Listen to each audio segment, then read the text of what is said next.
Livro Aos Pés do Mestre. Alcione, Jiddu Krishnamurti. Prólogo. Como mais idosa, foi-me dado o privilégio de escrever algumas palavras de introdução a este livrinho, o primeiro escrito por um irmão mais jovem, no corpo, mas não na alma. Os ensinamentos nele contidos lhe foram dados por seu mestre ao prepará-lo para a iniciação, e foram por ele escritos de memória, lenta e laboriosamente, pois o seu inglês no ano anterior era muito menos fluente do que hoje. É, na maior parte, a reprodução das palavras do mestre, e o que não é reprodução verbal, é o pensamento do mestre vestido com as palavras do discípulo. 2 frases omitidas foram restabelecidas pelo mestre. Em 2 outros casos uma palavra esquecida foi adicionada. Afora isto, é inteiramente do próprio Alcione e a sua primeira dádiva ao mundo. Que ela ajude tanto aos outros, quanto a ele auxiliaram os ensinamentos orais, tal é a esperança que nos é dada. Porém, os ensinamentos só podem dar frutos se nós os vivermos, como Alcione os tem vivido desde que saíram dos lábios do mestre. Se o exemplo for seguido tanto quanto o preceito, então se abrirá para o leitor, como aconteceu ao escritor, o grande portal, e seus pés trilharão a senda. N. Bezan. Aos que batem. Das trevas conduz-me à luz. Do irreal conduz-me ao real. Da morte conduz-me à imortalidade. Prefácio. Minhas não são estas palavras, e sim do mestre que me instruiu. Sem ele nada poderia ter feito, porém, com o seu auxílio comecei a trilhar a senda. Tu desejas também entrar na mesma senda, por isso, as palavras que ele me dirigiu te auxiliarão, se as obedeceres. Não basta dizer que são verdadeiras e belas. O homem que deseja obter êxito, necessita fazer exatamente o que lhe é ensinado. Olhar para o alimento e dizer que é bom, não satisfaz um faminto, é necessário estender a mão e comê-lo. Da mesma forma, não basta ouvir as palavras do mestre, é preciso fazer o que ele diz, atento à menor palavra, ao menor sinal, pois, se uma indicação não for seguida, se uma palavra for desprezada, perdidas ficarão para sempre, porque o mestre não fala 2 vezes. 4 são as qualidades necessárias para a senda: discernimento, ausência de desejos, desapego, abnegação, boa conduta, amor. Tentarei dizer-te o que sobre cada uma delas o mestre me ensinou. 1. Discernimento. A primeira dessas qualidades é o discernimento, vulgarmente tomado no sentido daquela distinção entre o real e o irreal, que conduz o homem para a senda. É isto, mas é muito mais ainda, e deve ser praticado, não somente no começo da senda, porém a cada passo que nela diariamente se dá, até o fim. Entras para a senda porque aprendeste que somente nela se podem encontrar as coisas dignas de aquisição. Os homens que não sabem, trabalham para adquirir a riqueza e o poder, porém estes bens são, quando muito, para uma vida somente, portanto, irreais. Há coisas maiores do que essas, coisas reais e duradouras. Quando as tiveres visto uma vez, não mais desejarás as outras. Em todo o mundo há somente 2 espécies de pessoas, as que sabem e as que não sabem, e o conhecimento é o que importa possuir. A religião de um homem, a raça que pertence, não são coisas de importância. O que é realmente importante é o conhecimento do plano de Deus em relação aos homens. Pois Deus tem um plano e esse plano é a evolução. Quando o homem o tiver visto, e realmente o conhecer, não poderá deixar de cooperar nele, unificando-se com ele. Tal a sua glória e beleza. Assim, pelo fato de possuir o conhecimento, ele está ao lado de Deus, firme no bem e resistente ao mal, trabalhando pela evolução e não com fins pessoais. Se está ao lado de Deus, é um dos nossos, não tendo a mínima importância que ele se diga hinduísta, budista, cristão ou maometano, ou que seja hindu, inglês, chinês ou russo. Aqueles que estão ao lado de Deus, sabem por que aí se acham, sabem o que têm a fazer e tentam cumpri-lo. Todos os demais não sabem ainda o que têm a fazer, e por isso, frequentemente agem de modo insensato, imaginando caminhos para si próprios, os quais lhes parecem agradáveis, não compreendendo que todos são um e que, portanto, só aquilo que o uno quer pode, realmente, ser agradável a todos.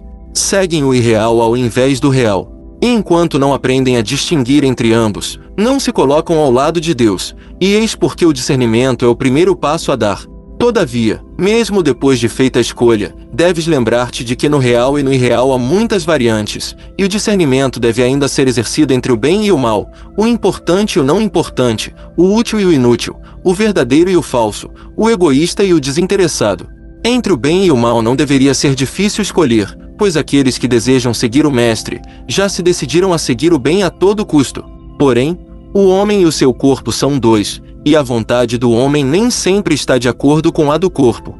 Quando o teu corpo desejar alguma coisa, considera se tu, realmente, desejas isso. Pois tu és Deus e só queres o que Deus quer, necessitas, porém, penetrar fundo em ti mesmo, para em teu interior encontrares Deus e ouvires a sua voz que é a tua. Não confundas os teus corpos contigo mesmo, nem o teu corpo físico, nem o astral, nem o mental. Cada um deles pretende ser o ego, a fim de obter o que deseja. Precisas, porém, conhecê-los todos, e conhecer-te a ti mesmo como seu possuidor. Quando há um trabalho a fazer, é quando o corpo físico quer descansar, passear, comer e beber. O homem que não sabe, diz a si mesmo, eu quero fazer estas coisas e preciso fazê-las. Mas o homem que sabe, diz, quem quer não sou eu, portanto espere um pouco. Frequentemente, quando há oportunidade de auxiliar alguém, o corpo insinua, que aborrecimento me trará isto, deixemos que outro qualquer tome o meu lugar. Porém, o homem que sabe lhe réplica, tu não me impedirás de praticar uma boa ação. O corpo é teu animal, o cavalo que montas. Deves, portanto, tratá-lo bem, cuidar bem dele, não estafá-lo, alimentá-lo convenientemente, só com alimentos e bebidas puros, e mantê-lo perfeitamente limpo, sempre, sem o menor vestígio de impureza. Pois que, sem um corpo perfeitamente limpo e saudável, não podes efetuar a árdua tarefa da preparação, nem suportar-lhe os incessantes esforços. Deves, porém, ser sempre tu quem o domine, e não ele o que te domine a ti. O corpo astral tem seus desejos, e os tem às dúzias, há de querer ver-te encolerizado, ouvir-te dizer palavras ásperas. Que sintas ciúmes, que sejas ávido por dinheiro, que invejes os bens alheios e cedas ao desânimo. Quererá todas essas coisas e muitas outras mais, não porque deseje prejudicar-te, mas porque lhe aprazem as vibrações violentas e gosta de mudá-las continuamente. Tu, porém, não desejas nenhuma destas coisas, portanto, deves distinguir os teus desejos dos de teu corpo astral. O teu corpo mental deseja manter-se orgulhosamente separado, quererá que penses muito em ti mesmo e pouco nos outros. Mesmo quando tiveres desviado das coisas mundanas, tentará ainda especular acerca de ti próprio, fazer-te pensar no teu próprio progresso, em lugar de fazeres na obra do Mestre e em auxiliar os outros. Quando meditares, tentará fazer-te pensar nas diferentes coisas que ele quer, em vez da única de que necessitas. Não és esse mental, mas dele dispões para o teu uso. Assim, mesmo aqui, o discernimento é necessário. Deves vigiar incessantemente, sob pena de vires a falir. Entre o bem e o mal, o ocultismo não admite compromissos.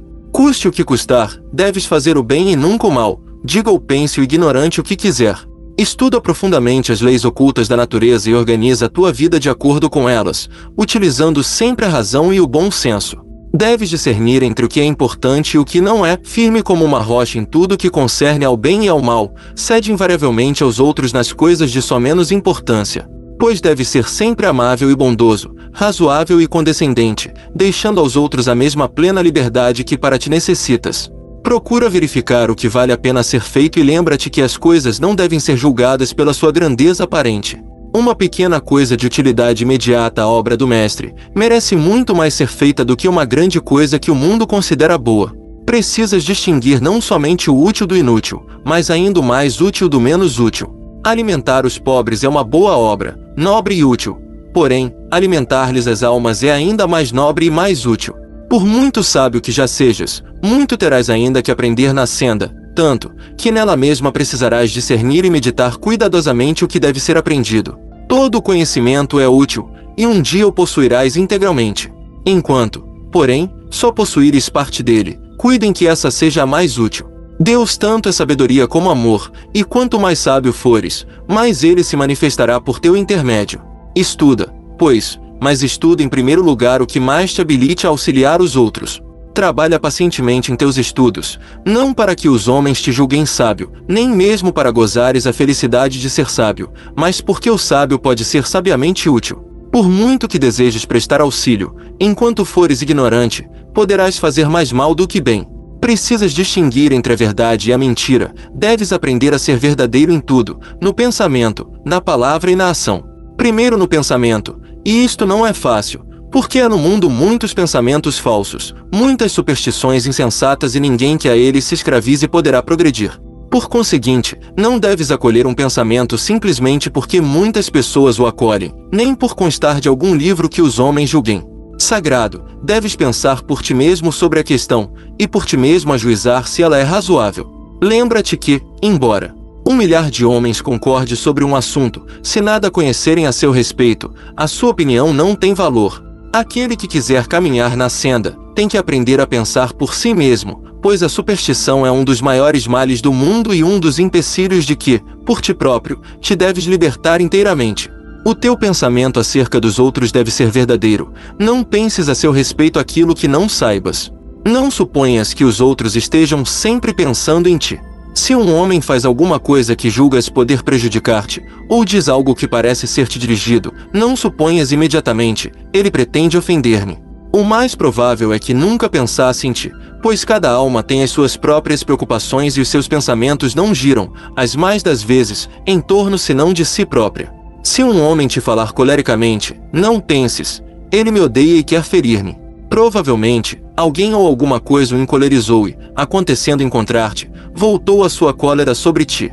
Procede insensatamente, pois toda a cólera é insensata, mas nem por isso deves pensar falsamente a seu respeito. Quando te tornares discípulo do Mestre, poderás sempre averiguar a veracidade do teu pensamento cotejando com o seu, pois o discípulo é um com seu Mestre, e basta-lhe fazer retroceder o seu pensamento até o dele para verificar se ambos estão de acordo. Se assim não for, o pensamento do discípulo é errôneo, e ele deve modificá-lo instantaneamente, pois o pensamento do Mestre é perfeito, visto que ele tudo sabe. Aqueles que por ele ainda não foram aceitos, não podem fazer isto perfeitamente, porém, serão grandemente ajudados se frequentemente se detiverem a perguntar: que pensaria o Mestre a este respeito? Que faria ou diria ele em tais circunstâncias? Pois nunca deves fazer, dizer ou pensar o que não possas imaginar que o Mestre faça, diga ou pense. Deves também ser verdadeiro no falar, exato e sem exageros. Nunca atribuas mais intenções a outrem, somente o seu Mestre lhe conhece os pensamentos, e bem pode estar agindo por motivos que nunca penetraram em tua mente. Se ouvires uma narrativa contra alguém, não a repitas, pode não ser verdadeira, e, ainda que o seja, é mais bondoso nada dizer. Pensa bem antes de falar, a fim de não caíres em inexatidões.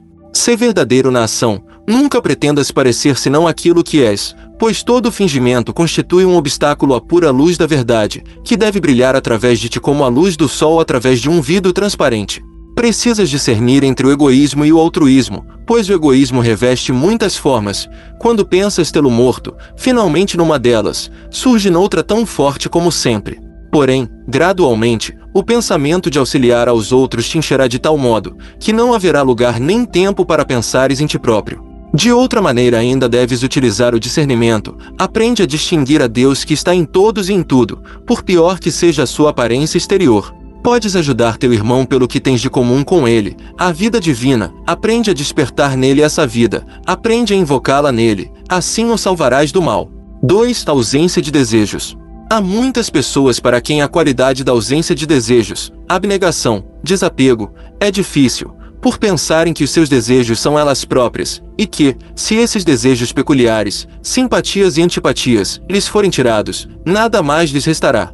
Essas, porém, são somente as que ainda não viram o Mestre. À luz de sua santa presença todo desejo sucumbe, exceto de se assemelhar a ele. No entanto, antes mesmo de teres a aventura de encontrá-lo face a face, podes conquistar a ausência de desejos, se o quiseres.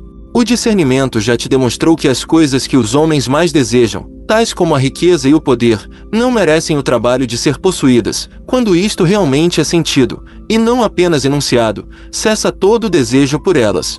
Tudo isto é simples, necessitas apenas compreender.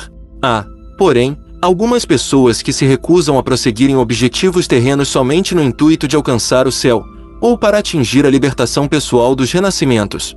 Não deves cair neste erro. Se te esqueceste por completo de ti mesmo, não te podes preocupar com a época da libertação do teu ego ou com a espécie de céu que lhe caberá. Lembra-te que todo desejo egoísta é um liame, e por muito elevado que seja o seu objetivo, enquanto dele te não desembaraçares, não estarás totalmente livre para te entregares à obra do Mestre. Quando tiverem desaparecido todos os desejos pessoais, poderá ainda restar o de apreciares o resultado do teu trabalho. Se auxiliares alguém, quererás ver até que ponto o tens ajudado, talvez mesmo queiras que ele também o reconheça e se te mostre grato. Isto, porém, é ainda o desejo, além de uma falta de confiança. Quando aplicas a tua energia em auxiliar alguém, há de advir daí um resultado, quer possas vê-lo quer não. Se conheces a lei, sabes que deve ser assim. Precisas, pois, fazer o bem por amor ao bem, e não com a esperança da recompensa. Trabalha por amor ao trabalho, e não para ver o resultado. Deves entregar-te ao serviço do mundo porque o amas e não podes deixar de o fazer. Não desejes os poderes psíquicos, eles virão quando o mestre achar que melhor te será possuí-los. Forçá-los muito cedo traz consigo muitas perturbações, frequentemente o seu possuidor é desencaminhado por falazes espíritos da natureza, ou então se torna vaidoso e se julga isento de cair em erro. Em todo caso, o tempo e a força necessários para adquiri-los poderiam ser gastos em trabalhar para os outros. Eles virão no decurso do teu desenvolvimento, porque devem vir, e se o mestre entender que te será útil possuí-los mais cedo, te ensinará como desenvolvê-los com segurança. Até então, melhor será que os não possuas.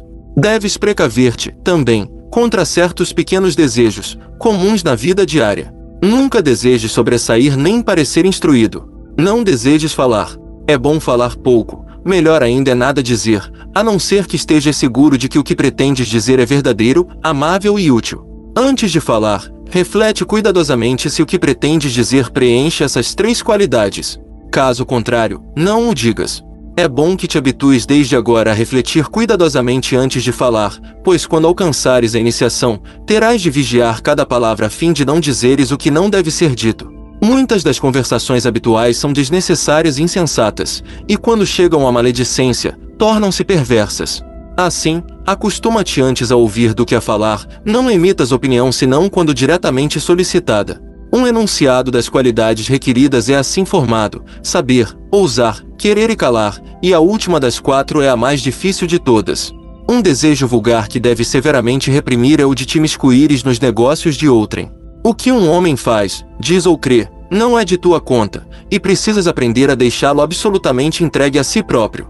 Ele tem pleno direito à liberdade de pensamento, palavra e ação, até o ponto em que não interfira no que concerne a outrem. Tu próprio reclamas a liberdade de fazer o que julgas bom, deves outorgar a mesma liberdade aos outros, e quando a usarem, não tens o direito de recriminá-los por isso. Se julgas estar alguém agindo mal e encontras uma oportunidade de lhe dizer em particular, e muito delicadamente, porque assim pensas, talvez consigas convencê-lo, porém, em muitos casos, isto mesmo não passaria de uma interferência indébita. De modo algum deverás murmurar com uma terceira pessoa sobre o assunto, pois isso seria uma ação extremamente má. Se observares um caso de crueldade para com uma criança ou um animal, é teu dever intervir. Se vires alguém violando as leis do país, deves informar as autoridades. 1. Se estiveres incumbido de instruir uma outra pessoa, pode tornar-se teu dever adverti-la suavemente de suas falhas.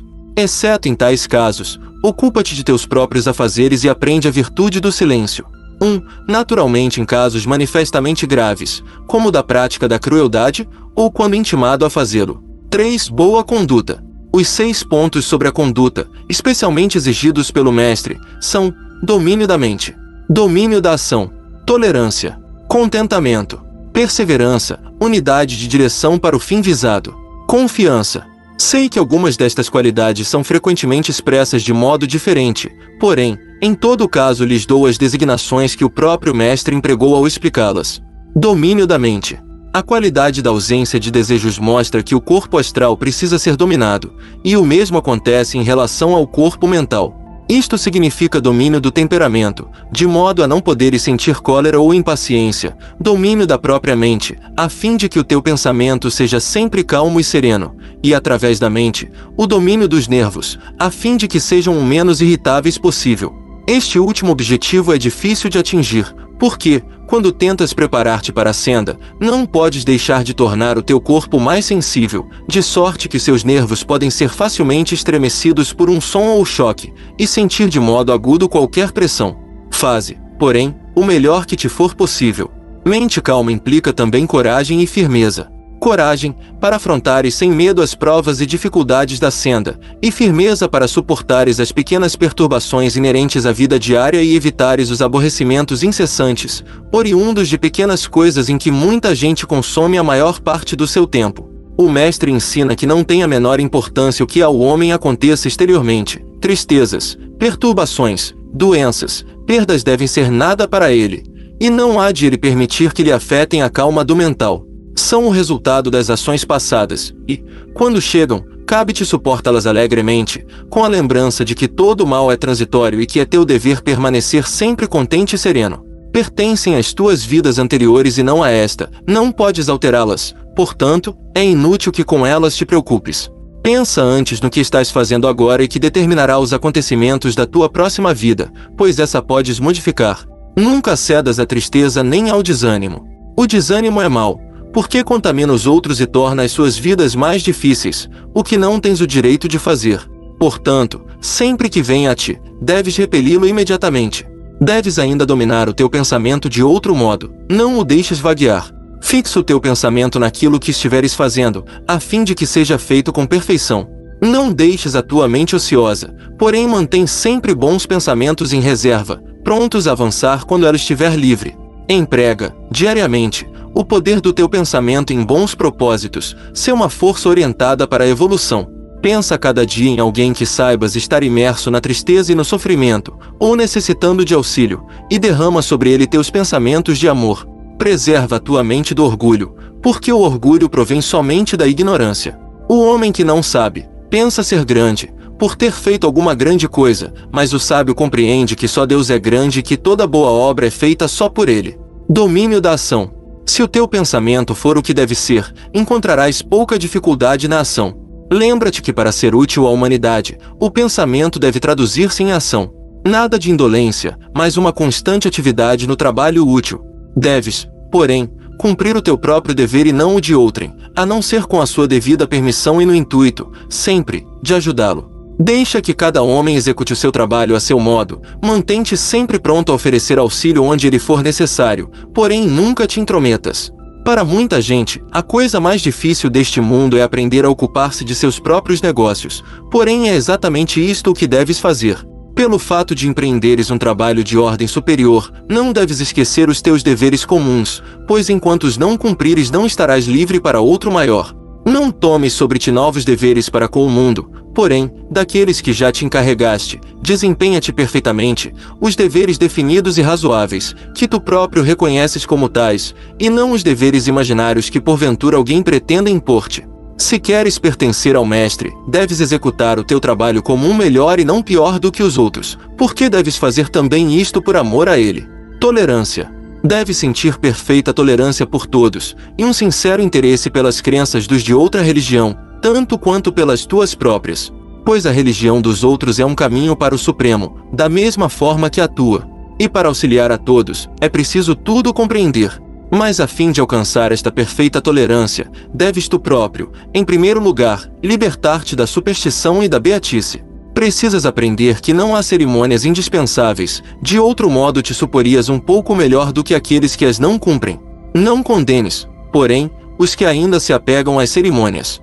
Deixa-os fazer o que lhes aprouver, contanto que se não intrometam no que concerne a ti que conheces a verdade, pois não devem tentar forçar-te aquilo que já ultrapassaste. Sê indulgente com todos, sê benévolo em tudo. Agora que os teus olhos foram abertos, algumas das tuas antigas crenças e cerimônias podem parecer-te absurdas, talvez, na realidade, o sejam. Apesar, porém, de não poderes mais tomar parte nelas, respeita-as por amor às boas almas para quem elas são ainda importantes. Tem o seu lugar e a sua utilidade, assemelham-se às duplas linhas que, quando criança, te guiavam para escrever em linha reta e na mesma altura, até que aprendeste a escrever muito melhor e mais livremente sem elas. Houve tempo em que delas necessitaste, esse tempo, porém, já passou. Um grande instrutor escreveu certa vez: quando eu era criança, falava como criança, entendia como criança, porém, quando me tornei homem, abandonei os modos infantis. No entanto, aquele que esqueceu a sua infância e perdeu a simpatia pelas crianças não é o homem que as possa instruir e ajudar. Assim, olha a todos bondosamente, gentilmente, tolerantemente, porém, a todos da mesma forma, quer sejam budistas, jainistas, judeus, cristãos ou maometanos. Contentamento. Deves suportar o teu karma alegremente, qualquer que ele seja, tendo o sofrimento como uma honra, pois demonstra que os senhores do karma te acham digno de auxílio. Por muito duro que ele seja, mostra-te agradecido por não ser ainda pior. Lembra-te que de muito pouca utilidade serás para o mestre, enquanto teu mau karma não for esgotado e dele não estiveres livre. Oferecendo-te a ele, pediste que o teu karma fosse apressado, e assim, numa ou duas vidas esgotas aquilo que, de outro modo, exigiria uma centena delas. Para maior proveito, porém, deves suportá-lo alegremente. Há outro ponto de importância. Abandona todo sentimento de posse. O karma pode arrebatar-te aquilo de que mais gostas, mesmo as pessoas que mais amas. Ainda assim deves ficar contente, pronto a separar-te de tudo e de todos. Frequentemente, o mestre necessita transmitir sua força a outros através do seu servo, mas não o poderá fazer se o servo ceder ao desânimo. Assim, o contentamento é indispensável. Perseverança. A coisa única que deves manter sempre presente em tua mente é o trabalho do mestre. Qualquer outra coisa que surja em teu caminho não te deve fazê-lo esquecer. Na verdade, nenhuma outra coisa poderá surgir diante de ti, pois todo trabalho útil e desinteressado é trabalho do mestre, e tu deves executá-lo por amor a ele. E precisas dedicar-lhe toda a tua atenção a fim de ser o que de melhor possas fazer. O mesmo instrutor escreveu também: o que quer que faças, faze-o de boa vontade, como sendo para o Senhor e não para os homens. Pensa como executarias um trabalho se soubesses que o mestre vivia vê-lo imediatamente. É justamente nestas condições que deves executar tudo. Aqueles que sabem, melhor compreenderão o significado deste versículo. Há um outro semelhante, porém, muito mais antigo. Em tudo que a tua mão fizer, aplica toda a tua força. A perseverança significa, também, que nada deverá afastar-te por um momento sequer da senda em que entraste. Nem tentações, nem os prazeres do mundo, nem as afeições mundanas mesmo, devem jamais desviar-te. Pois tu mesmo deves unificar-te com a senda, ela deve tornar-se de tal modo parte da tua própria natureza que a percorres sem nisso teres que pensar e sem te desviares. Tu, a monada, assim o decidiste, separares-te da senda equivaleria a te separares-te de ti mesmo. Confiança. Deves confiar em teu mestre e ter confiança própria. Se já viste o mestre, em ele confiarás plenamente, através de muitas vidas e mortes. Se ainda não o viste, deves tentar averiguar a sua existência e confiar em ele, porque, se o não fizeres, nem mesmo ele te poderá ajudar. Sem que haja perfeita confiança, não poderá haver perfeita efusão de amor e poder. Necessitas confiar em ti mesmo. Dizes que te conheces muito bem? Se assim pensas, não te conheces. Conheces apenas o débil envoltório externo que frequentemente tem caído na lama. Porém, tu, o eu real, és uma centelha do fogo divino, e Deus, que é todo-poderoso, está em ti, e por este motivo, nada existe que não possas fazer, se o quiseres. Dize a ti mesmo: o que o homem fez, o homem pode fazer. Eu sou um homem, porém, sou também o Deus que está no homem. Eu posso fazer isto e quero fazê-lo. Pois se quiseres trilhar a senda, a tua vontade deve ser como aço de boa têmpera. Amor. De todas as qualidades, o amor é a mais importante, pois sendo bastante forte num homem, obriga-lhe a aquisição de todas as demais qualidades, que não bastariam sem o amor. Frequentemente expresso como um intenso desejo de se libertar da roda dos nascimentos e mortes, e de se unir com Deus. Entendê-lo, porém, deste modo, denota egoísmo e abrange apenas uma parte de sua significação. Não é tanto o desejo, como a vontade, a resolução, a determinação. Para produzir seus resultados, essa resolução deve encher de tal modo a tua natureza inteira que não deixe lugar para qualquer outro sentimento. É, na verdade, a vontade de ser uno com Deus, não para escapares à fadiga e ao sofrimento, mas para que, pelo teu profundo amor por Ele, possas agir com Ele. E porque Ele é amor, tu, se te quiseres unificar com Ele, deves encher-te de profundo desinteresse e amor. Na vida diária isto implica duas coisas. Em primeiro lugar, ter o cuidado de não fazer mal a nenhum ser vivo, e em segundo, vigiar as oportunidades de prestar auxílio. Primeiro, não fazer mal. 3 pecados é que acarretam maior dano do que todos os outros no mundo: a maledicência, a crueldade e a superstição, por serem pecados contra o amor. O homem que quiser encher o seu coração do amor de Deus, deve estar incessantemente precavido contra a prática desses 3 pecados. Observa os efeitos da maledicência. Começa com um mau pensamento, E este em si mesmo já é um crime, pois que, em tudo e em todos existe o bem, em tudo e em todos o mal existe. Podemos reforçar qualquer deles pelo pensamento, e deste modo ajudar ou embaraçar a evolução. Podemos fazer a vontade do Logos ou resistir-lhe. Se pensares no mal que existe em outrem, cometes ao mesmo tempo 3 ações mais, enches teu ambiente de maus em vez de bons pensamentos, aumentando assim a tristeza do mundo.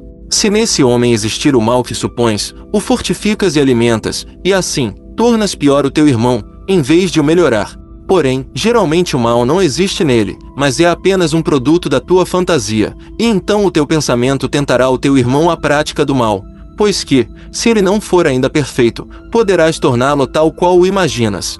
Saturas a tua mente de maus em vez de bons pensamentos, embaraças, assim, o teu próprio crescimento, tornando-te aos olhos dos que podem ver, um objeto feio e penoso, em lugar de belo e atraente.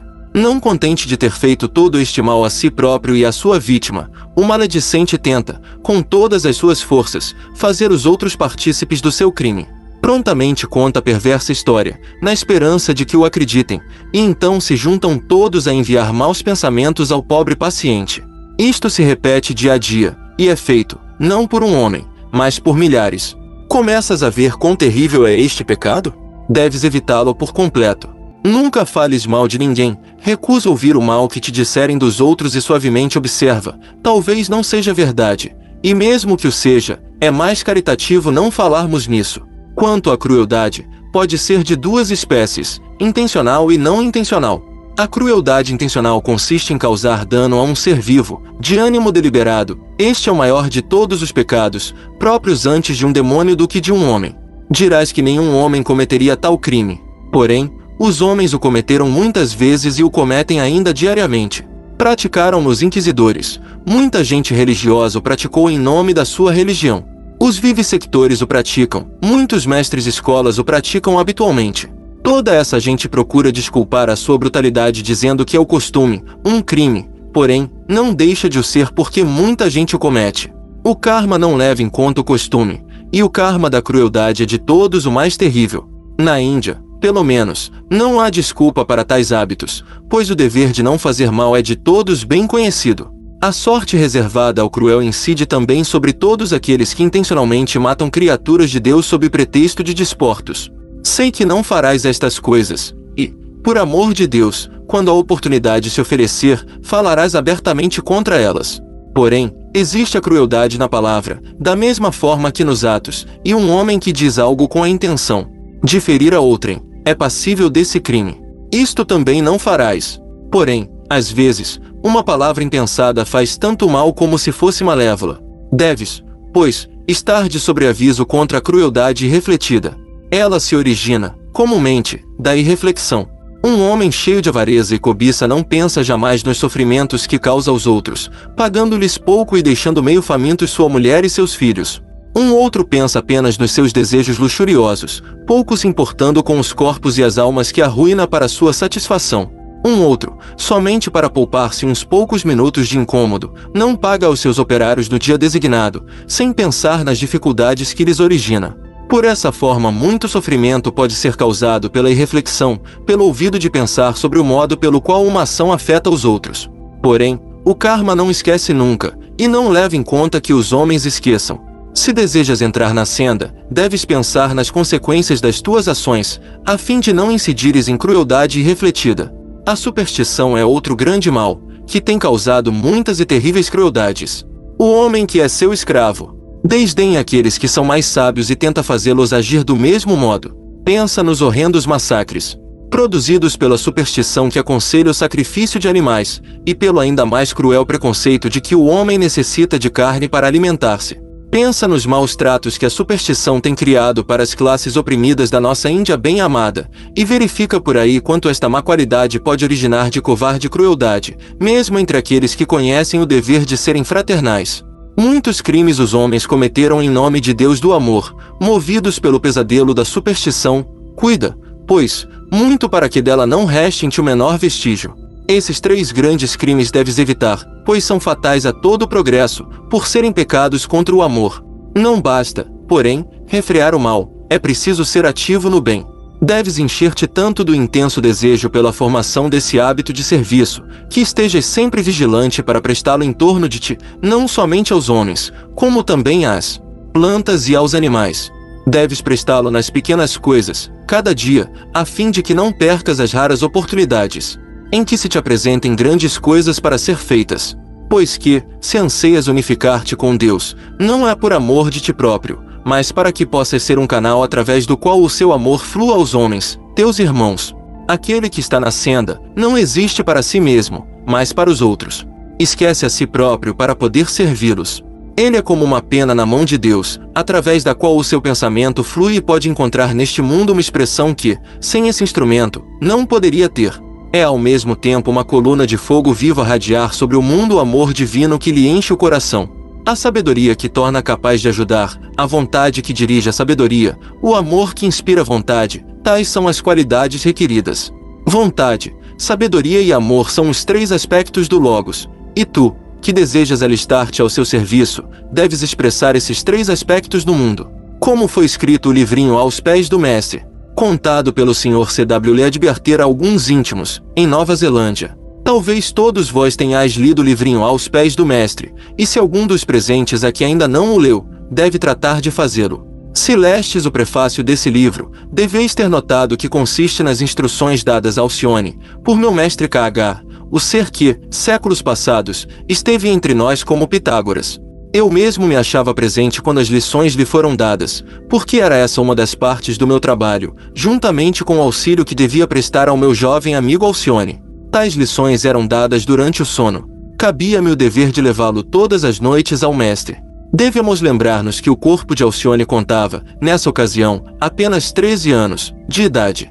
Assim, qualquer ensino que se lhe tinha de transmitir devia ser tão claro e simples quanto fosse possível, a fim de que um cérebro dessa idade pudesse compreendê-lo. Tinha-se também de enfrentar a dificuldade de uma língua estrangeira, a inglesa, pois o jovem era hindu e devia ver no texto a maior clareza possível. Apesar dessas dificuldades, o texto contém tudo quanto é necessário à primeira iniciação. Cada noite, o mestre dava, mais ou menos, 15 minutos de lição. Porém, sempre, no fim da lição, ele resumia numa singela frase tudo quanto havia ensinado. De manhã Alcione escrevia o texto.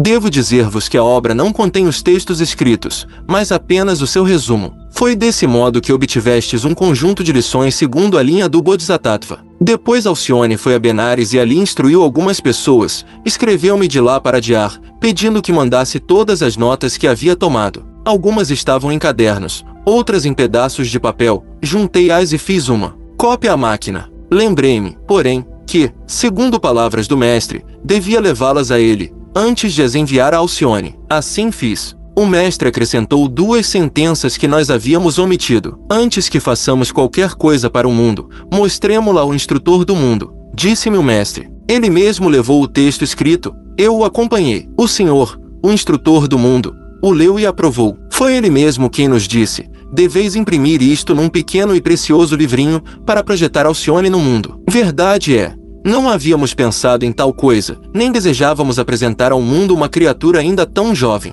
Mas, no mundo do ocultismo devemos fazer o que se nos ordena, sem vacilação nem receio, porque os nossos superiores sabem mais do que nós o que podemos alcançar. O instrutor do mundo tinha razão, nós é que nos tínhamos enganado. Todos os inconvenientes que receávamos realmente se deram. Porém, a imensidade dos benefícios espalhados foi de tal ordem e magnitude, que, com presteza, desapareceram os superficiais e ligeiros inconvenientes. Milhares e milhares de pessoas nos têm dito que tão benfazejas lhes foram essas lições, que chegaram a mudar completamente a corrente inteira de suas vidas. Este pequenino livro nos mostra e ensina com que espírito serão formuladas as lições do mestre. O amor será a sua chave, isto é, a sua nota fundamental. Entre os cristãos, instrutor do mundo é o Cristo Nosso Senhor, e entre os budistas é o Senhor Maitreya, o Senhor da Bondade. São nomes diferentes para o mesmo grande ser.